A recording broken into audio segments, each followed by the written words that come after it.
Uy, yun o. Mini rad, yun o. Laki. Guys, good morning. Ngayon lang ulit tayo makakapag gawa ng episode ng fishing spot for newbies. So ito yung episode 2. Andito tayo sa freshwater fishing village sa may Arayat, Pampanga.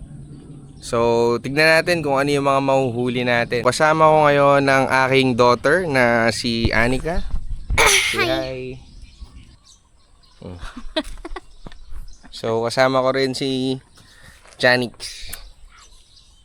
Guys, ako nga pala, yung kailangan nyong malaman dito. So, kung gusto nyo pumunta dito, ang entrance ay 150 pesos. Tas pagbata, 100. Tapos per kilo, 160 ata or 180 per kilo. Halo-halo na kung hito, tilapia, at saka dory at iba pa. So, basta kahit anong mahuli nyo, 160 or 180 per kilo. Di ko sure, mamaya i-clarify ko. And yun, kung gusto niyo ng cottage, 1,000. Tapos meron din silang mga iba't ibang mga ano. Pag pupunta nga pala kayo dito, pwede na rin kayong bumili ng masa at saka bulate. So, fishing rod na lang dadali nyo. Pero kung wala, alam ko may mga rental din dito. So, may huli na ako kaninang isa, pero try natin ulit. Madaming tilapia dito, guys. Tapos may dory din. Sana makadory tayo para subukan natin yung maliit na rad.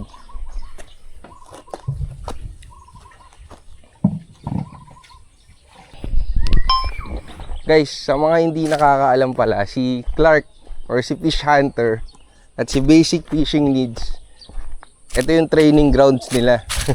Dito sila nagpi-fishing dati. At ako, dito din ako unang nakapag-fishing. Ayun, susubukan natin kasi dito daw maraming dory. Saan banda, kuya? Op. Pwede na ba yun? Lubog na pala dito, guys. Dito daw yung banda yung dory. Dito ko rin nakikitang may pumapasag eh.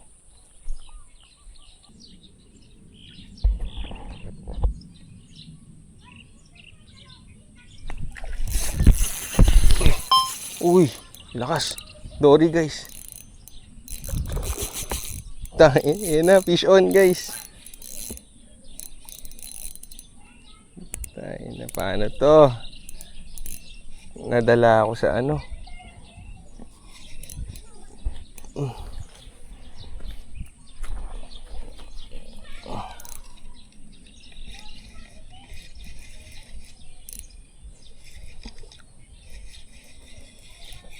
Ay, pucha. Nandiyan pa ba? Nakatanga niya. Yan dito. Yun. First catch, guys. Dory. Woo! Ayun o. Lakas ng unang strike. Nakita niyo ba, mga pre? Yun o. Landed. Grabe. Lakas. Ayun o. Guys, Dory o.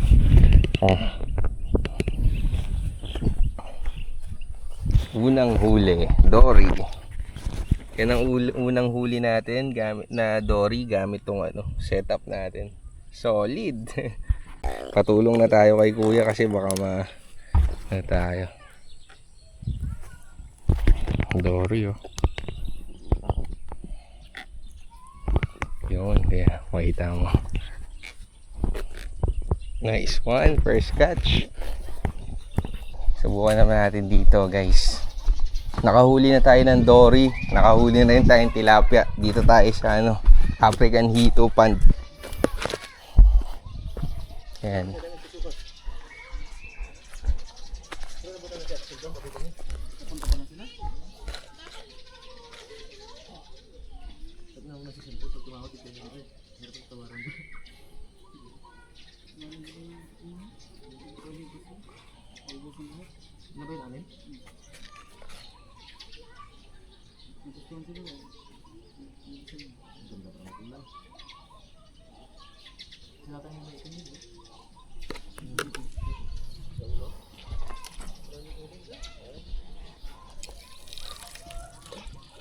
Delikado nga eh. Ito. Ka. Ayan na. Ay, puta. Ayun. Ayan na, guys. Mini rod. Yun, oh. Sige pa natin.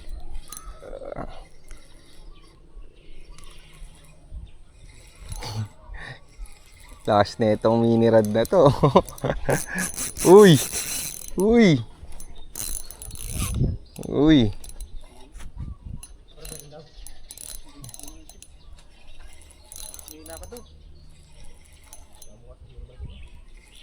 Ayan guys. Ito to. Hindi na lumalaban.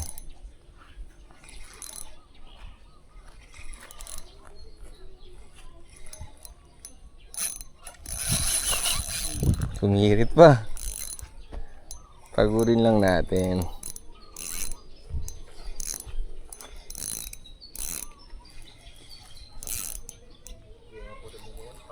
Oh, makapal to. Pang jigig ka to. Oh, ayun oh. Makapal yung... Ay!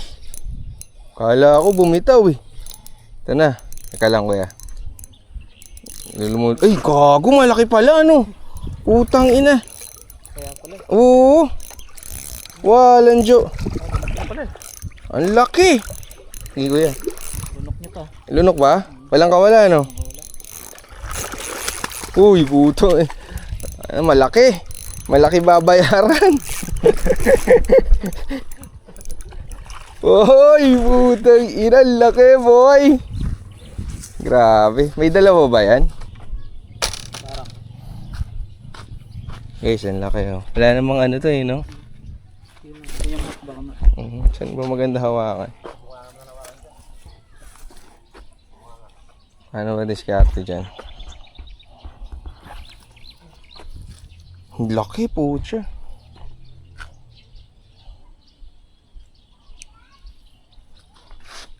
Lunok na yung isa. Lunok.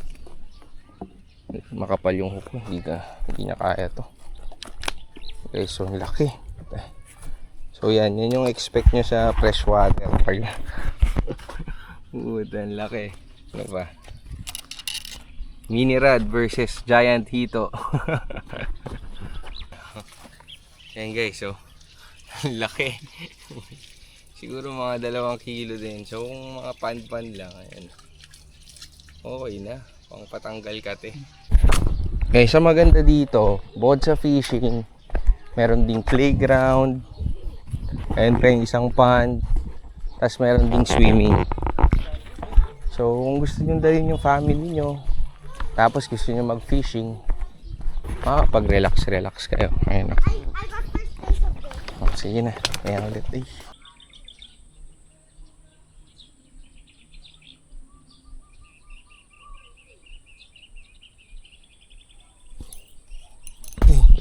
Meron pala. Ay, putang ina. Bumigay. Meron pala yun. Shit. Sayang guys, meron pala. Dapat maglagay kayo dito nung giant gurami ba yun? Dati meron dito. Meron dito dati. Ba't di na nagano? Yes, sir. Uy, Dory. Puta. Guys, nagulat kami. Kaya kwentuhan lang eh. Ayun, tilapia lang ang target guys. Dory kumagat. Pero hindi siya masyadong hindi siya pumapalag. Wait. Actually, kaya ata ng rad ko to eh. Tignan nyo kung gaano katibay to guys ah.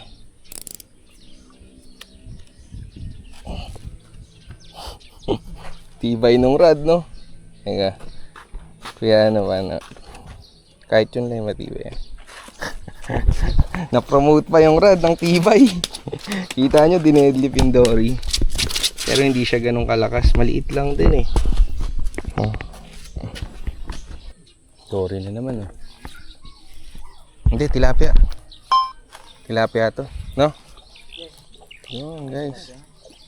Nakatilapia din guys. Pwede na. Oo. Alright, tilapia. Samasa ko magat. Oo, sumasa pa din.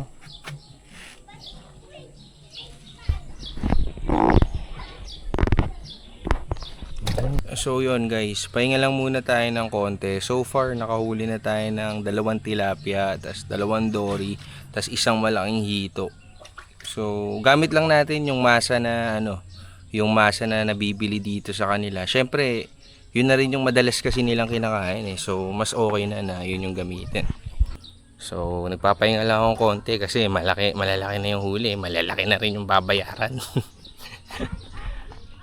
So yun nga guys, pay pond to.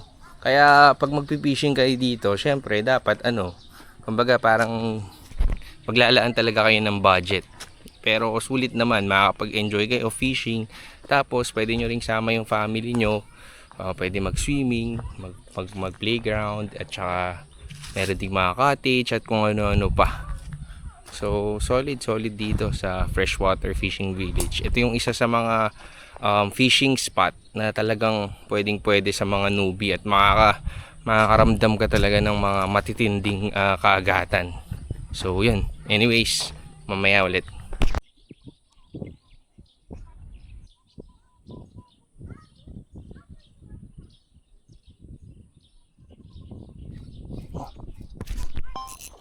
Uy, utang ina, gagi, nakawala. Ay, nandito. Shit. Sumalubong pala. Kala ko nakawala.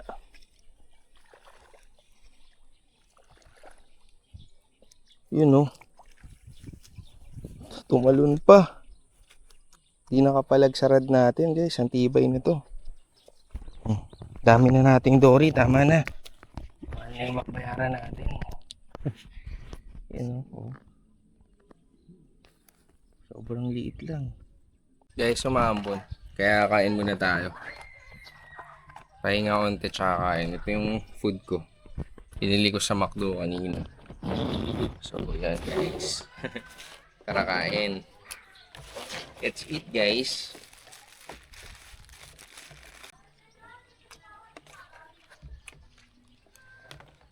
Ito pa yung isang dito, attraction. Crocodile na napakalaki. Mukha lang siya maliit sa camera pero malaki yan mga pre. Yan, medyo. Yun. Guys, ipapatimbang na natin yung huli natin. Timbangin na ni Kuya Gerald. Kinakabahan ako kasi mukhang mabigat-bigat. Ayun na. Lindo. Yan. Timbangin na guys. Ayun huli natin. Dory, hito, tilapia. 7 kilo guys. Total. So yun, malaki yung babay. Palis pa rin. Ha? Oo, linis. So yun guys, yung total ng nahuli natin is 7 kilo. Mix na siya ng dory, tilapia at hito. So 180 times 7, i-total nyo na lang. Medyo nag-enjoy tayo masyado. Pero minsan lang naman tayo gumasto sa fishing. Kaya yun lang, bye bye.